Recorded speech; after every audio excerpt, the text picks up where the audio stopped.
जिस चीज का विचार करोगे वही चीज तुम्हें मिलना शुरू होगी। अगर पैसे के बारे में विचार करते हो तो आपके पास पैसा आना शुरू होगा।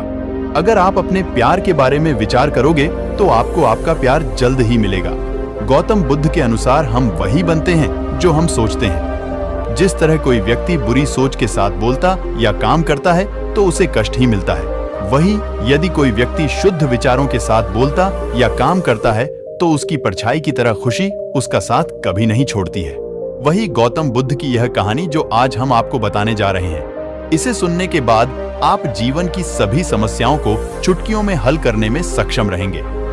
दोस्तों, एक बार की बात है, महात्मा बुद्ध प्रवचन दे रहे थे। प्रवचन में आसपास के बहुत से लोग शामिल थे। सभी लोग ध्यान से बुद्ध को सुन रहे थे। कुछ देर में प्रवचन समाप्त हो गया। तब लोगों ने बुद्ध को प्रणाम किया और अपने अपने घर को चल पड़े। पर एक यह युवक वहां पर ही बैठा रह गया। बुद्ध की नजर उस युवक पर पड़ी तो वे पूछ बैठे, क्या बात है वत्स, कोई जिज्ञासा है क्या? युवक बुद्ध के पास गया और प्रणाम करके बोला, प्रभु, बहुत उलझन में हूं। जितना इस बारे में सोचता हूं उतना ही उलझ जाता हूं। कैसी उलझन है वत्स? बुद्ध ने प्रश्न किया। युवक हाथ जोड़कर बोला, प्रभु, यह संसार कितना विशाल है। संसार में लाखों करोड़ों लोग निवास करते हैं। उनमें भी एक से बढ़कर एक विद्वान कलाकार योद्धा ऐसे, मैं उन सब के बीच मुझ जैसे सामान्य प्राणी का क्या मूल्य है? युवक की बात सुनकर बुद्ध मुस्कुरा दिए। वे बोले, तुम्हारी जिज्ञासा का उत्तर मिल जाएगा, पर इसमें थोड़ा सा समय लगेगा क्या? तब तक मेरा एक छोटा सा काम कर सकते हो। प्रभु, यह तो मेरे लिए गर्व का विषय है कि मैं आपके काम आ सकूं। युवक ने पुनः अपने हाथ जोड़ दिए और कहा, आप आदेश करें। प्रभु, बुद्ध ने युवक को एक चमकीला पत्थर देते हुए कहा, तुम्हें इस पत्थर का मूल्य पता करना है, पर ध्यान रहे इसे बेचना नहीं है, सिर्फ इसका मूल्य पता करना है। जैसी आज्ञा प्रभु। ऐसा कहते हुए युवक ने बुद्ध से वह पत्थर ले लिया। उसने एक बार फिर से उन्हें प्रणाम किया और बाजार की ओर चल पड़ा। बाजार वहां से ज्यादा दूर नहीं था। युवक थोड़ी देर में वहां पहुंच गया। वह सुबह का समय था, इसलिए बाजार अभी ठीक से लगा नहीं था। वहां पर इक्का दुक्का दुकानदार ही थे। युवक ने जिज्ञासावश इधर उधर नजरी। उसे एक पेड़ के नीचे एक दुकानदार नजर आया। वह आम बेच रहा था। युवक उस दुकानदार के पास पहुंचा और उसे पत्थर दिखाते हुए बोला, क्या आप इस पत्थर की कीमत बता सकते हैं? दुकानदार एक चालाक व्यक्ति था। पत्थर की चमक देखकर वह समझ गया कि अवश्य ही यह कोई कीमती पत्थर है।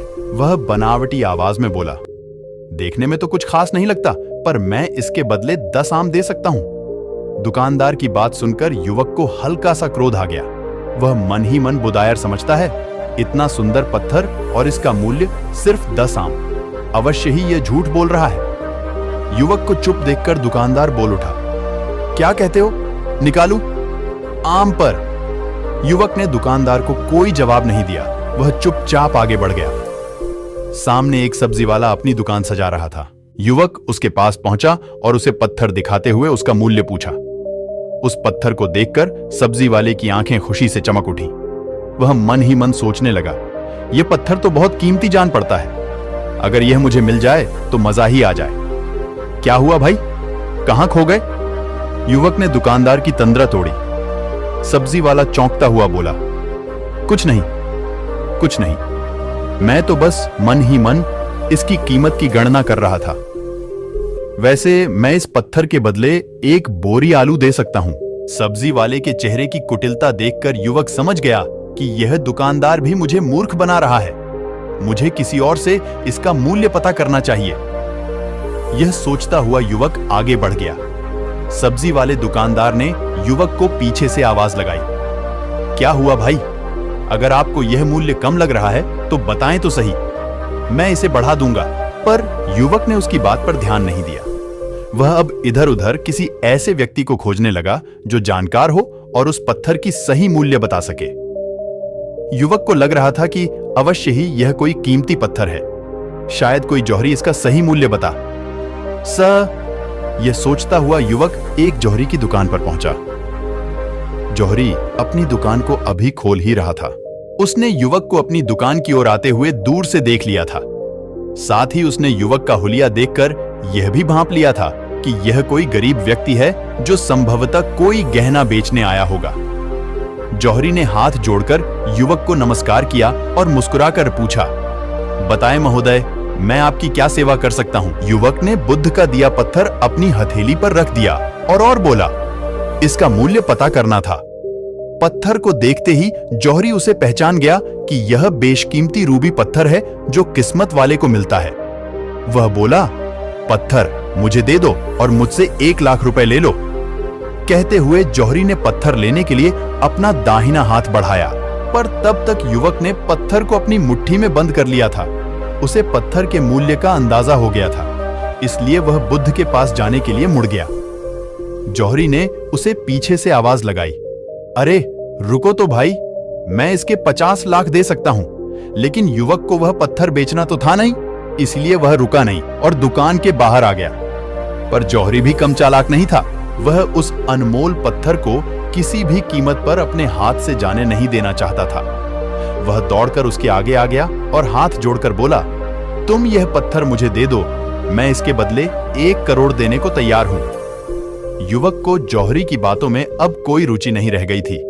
वह जल्द से जल्द बुद्ध के पास पहुंच जाना चाहता था, इसलिए ना तो वह रुका और ना ही उसने जौहरी की बात का कोई जवाब दिया।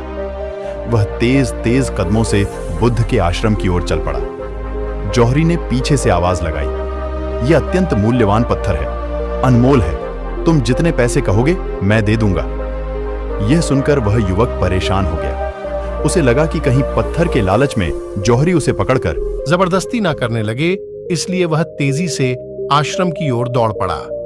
युवक जब बुद्ध के पास पहुंचा तो वह बुरी तरह से हाँफ रहा था। उसे देखकर बुद्ध मुस्कुरा दिए, फिर भी उन्होंने अपने चेहरे से कुछ भी जाहिर नहीं होने दिया। वे बोले, क्या बात है वत्स, तुम कुछ डरे हुए से लग रहे हो। युवक ने बुद्ध को प्रणाम किया और सारी बात कह सुनाई। साथ ही उसने वह पत्थर भी उन्हें वापस कर दिया। बुद्ध बोले, आम वाले ने इसका मूल्य 10 आम बताया, आलू वाले ने 1 बोरी आलू और जहरी ने बताया कि यह अनमोल है। इस पत्थर के गुण जिसने जितने समझे उसने इसका मूल्य उसी हिसाब से लगाया। ऐसे ही यह जीवन है। प्रत्येक व्यक्ति खान से निकले हुए एक हीरे के समान है जिसे अभी तराशा नहीं गया है। जैसे जैसे समय की धार व्यक्ति को तराश की जाती है, व्यक्ति की कीमत बढ़ती जाती है। यह दुनिया व्यक्ति को जितना पहचान पाती है उसे उतनी ही महत्ता देती है। कहते हुए बुद्ध एक क्षण के लिए रुके, फिर बोले, किंतु आदमी और हीरे में अंतर यह है को कोई दूसरा तराश होता है और व्यक्ति को अपने आप को स्वयं ही तराशना पड़ता है। और जिस दिन तुम अपने आप को तराश लोगे, तुम्हें भी तुम्हारा मूल्य बताने वाला कोई ना कोई जौहरी मिल ही जाएगा। गौतम बुद्ध उस लड़के को यह सिख देना चाहते थे कि जो इंसान अपने मन में खुद के बारे में विचार करता है, वह व्यक्ति उसी के समान बनता जाता है। किसी इंसान को अगर दुनिया की किसी भी चीज से सच्चे मन से लगाव हो तो वह इंसान उस चीज को प्राप्त कर लेता है। वही जो इंसान अपनी मन छाई चीज को प्राप्त करने में असर्थ है, उस इंसान ने अपने मन में सच्चे भाव से उस चीज को चाहा नहीं होता है। वही दोस्तों, गौतम बुद्ध की इस प्रेरणादायक कहानी को आप अपने मित्रों के साथ शेयर जरूर कीजिए ताकि उन्हें भी गौतम बुद्ध के असल ज्ञान के बारे में पता चल सके। और कमेंट बॉक्स में नमो बुद्धाय लिखना ना भूले। नमो बुद्धाय।